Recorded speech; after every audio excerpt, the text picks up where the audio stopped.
If you live in San Antonio, you know that our city is growing, and growing rapidly. In fact, the projections tell us that we'll grow by more than 1 million people by 2040. With that growth comes issues of congestion and traffic management. And that's why our community is putting major resources, the city, the county, the transportation system, VIA, the highway department, all involved together in thinking through how do we connect San Antonians. The effort is called ConnectSA. At the heart of ConnectSA is a focus on enhancing our transit system. So the VIA Reimagined initiative is intended to enhance our bus and futuristic bus system. The futuristic system is called Advanced Rapid Transit, and it would involve rubber-tired buses moving in frequency along dedicated lanes, much cheaper than doing rail.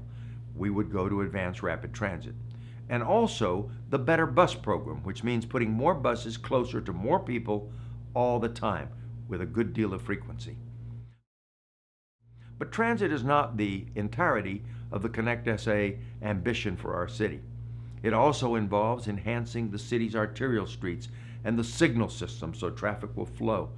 It involves enhancing the freeways and interchange system so we're not backed up in the freeways at rush hour. It will involve things like ride sharing and making it available to more people in neighborhoods and connecting them to the transit system. And also secured lanes for scooters and bicycles, and secured lanes that make it possible for people to be safe. Sidewalks and trails, an entire range of initiatives that address the needs of every San Antonian, the needs for mobility in a growing city. The plan that I've just described is built in 3 segments. It begins with the period 2019 to 2025, then the next 5 years, 2025 to 2030, and then the next 10 years, 2030 to 2040. What I've been describing to you in these elements of this plan come together in 25 initiatives by 2025. The first phase of this is a commitment we call 25 by 25.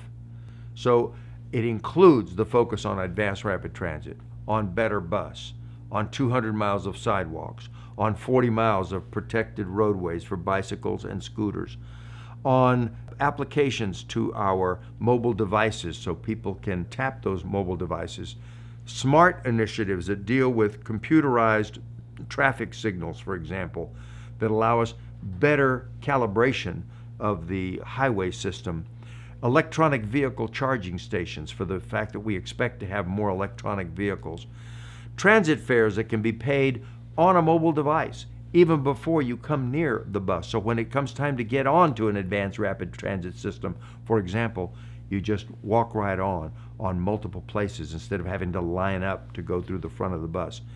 A whole series of transportation initiatives, 25 by 25. A good portion of the rationale for this is our sense of environmental responsibility. We also know that if we fail to be environmentally responsible, we will be held to account as we were concerning ozone emissions, for example.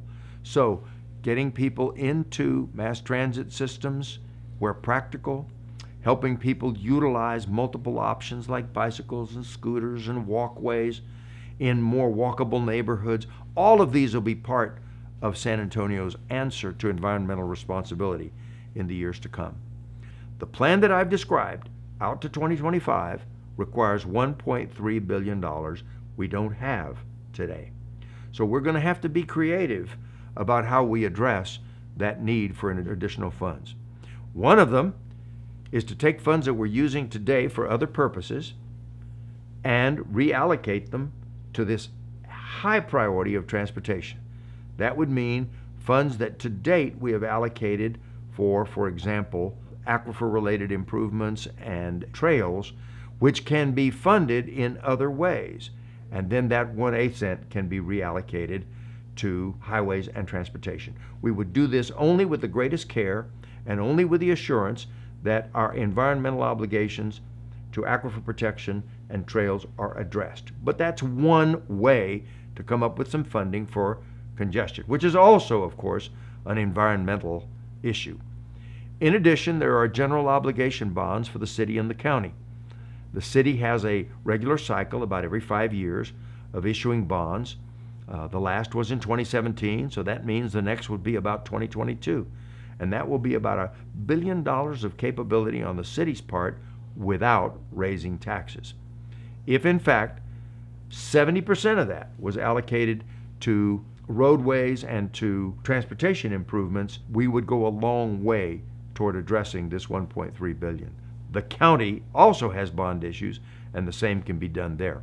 Still, another way to recoup resources needed to do this is leveraging federal funding. There's massive federal funding available for cities that are addressing transportation needs, and we think that, for example, on the advanced rapid bus system, up to 1/3 of the cost of that could be paid by federal funding. That is to say, gas taxes and taxes we've paid out to the federal government that will come back to San Antonio as we deserve. So these are all sources of revenues that we've got to discuss in depth here within the community. And that's why we're going through a series of community meetings under the rubric of ConnectSA to listen to you, to get your ideas about what you believe San Antonio's transportation needs are, and to get your ideas about what's the best way that we can pay for these. So we need your ideas, your participation in the town hall meetings that we are organizing, your participation in the surveys that we're offering. Please join us at ConnectSA in helping us define how we are going to move San Antonio forward. Take the survey at connectsa.com.